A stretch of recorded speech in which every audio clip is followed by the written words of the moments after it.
8-ാം നൂറ്റാണ്ടിലല്ലേ അറബികൾ വരുന്നത്? അന്നിവിടെ ഒരാള് മുസ്ലിമുണ്ടോ ഇന്ത്യയില്? ആ അറബികളെ സ്വീകരിച്ചതാരാ? ഹിന്ദു രാജാക്കന്മാര്, നമ്മുടെ സാമൂതിരിപ്പാടിനെ പോലത്തെ ആളുകള്. അവരെ കുടിയിരുത്തി പ്രത്യേക സ്ഥാനപ്പേര് കൊടുത്തു, കൺവെർട്ട് ചെയ്യാനുള്ള സൗകര്യങ്ങൾ ചെയ്തു കൊടുത്തു. ഹിന്ദു അമ്പലം പള്ളിയായില്ലേ? പല ഹിന്ദു അമ്പലം ചർച്ചായില്ലേ? എന്താ കാരണം?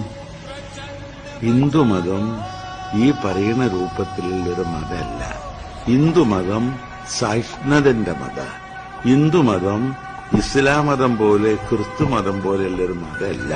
അങ്ങനെ ആയിരുന്നെങ്കിൽ അവിടെ ഒരു മുസ്ലിമും വരൂല, ഒരു ക്രിസ്ത്യാനിയും വരൂല. അവിടെ ഹിന്ദു മാത്രമേ ഉണ്ടാവുള്ളൂ. അപ്പോ ലോകത്തിൽ ബാക്കിയുള്ള രാജ്യങ്ങളിലൊന്നും കാണാത്ത ഒരു കൾച്ചറുള്ള രാജ്യമാണ്